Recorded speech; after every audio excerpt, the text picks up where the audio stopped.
গরিব হওয়ার বড্ড জ্বালা নেই, বড্ড জ্বালা।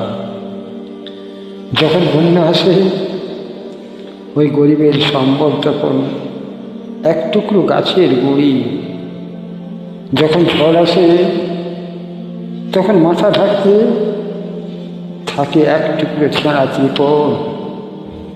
তাই আমাদের মতো মানুষের দুঃখ কেউ মোছাতে পারবে না ম্যাম, কেউ না। প্রতিদিন নতুন সূর্য ওঠার স্বপ্ন সবাই দেখে ম্যাম, নতুন খেলাঘর বাঁধার আশা সবাই তো করে, কিন্তু তা সত্যি হয় কি? হয় না ম্যাম, হয় না। এই পৃথিবীর বুকে জন্ম নিয়ে মরে আছি আমি বারবার, কেউ এসে বলে না, কেউ এসে বলে না কে আমার আপন আর কেই বা পর।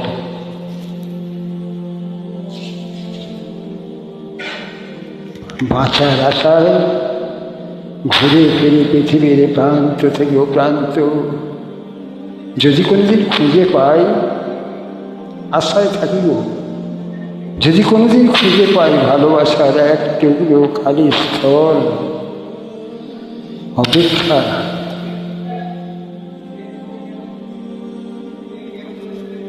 অপেক্ষা। জীবনটা কেটে গেল অপেক্ষা করতে করতে, তবু সে অপেক্ষাকে আমি আজও ছাড়তে পারি।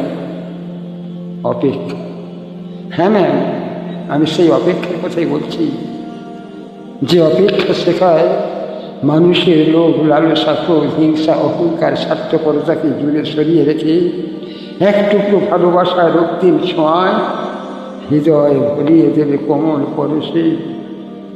তাই তো আজও আমি অপেক্ষাকে হৃদয়ের গহীনতম অংশে অবরুদ্ধ করে বেঁচে আছি না।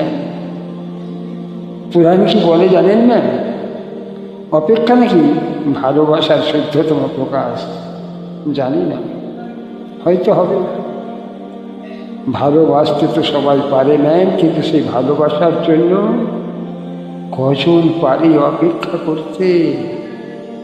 পারে না ম্যাম, পারে না। তাই তো এই অপেক্ষা আমাকে শিখিয়েছে পাখির মতো সহজ হতে, শিশুর মতো অনাবিল হতে, আকাশের মতো বিশাল হতে, ফুলের মতো স্নিগ্ধ সুন্দর হতে। হ্যাঁ ম্যাম, আমাকে অপেক্ষা শিখিয়েছে সাগরের নীল জলরাশির মতো গভীর হতে, প্রাকৃতির মতো স্বচ্ছ হতে, শিখিয়েছে সোনালি সুন্দর মায়াবী মৌনতার মতো নিবিড় হতে শিখিয়েছে আমাকে। তাই তো আমি ঈশ্বরের কাছে এটুকুই প্রার্থনা করি, আপনার জীবনে নেমে আসুক স্বর্গের অমীয় ধারা, আপনার জীবনে ঝরে পড়ুক ওই ভরা পূর্ণিমার চাঁদের আলো। আপনি হয়ে উঠুন একটা ফুটন্ত সকাল, একটা ফুটন্ত সকাল, একটা ফুটন্ত সকাল।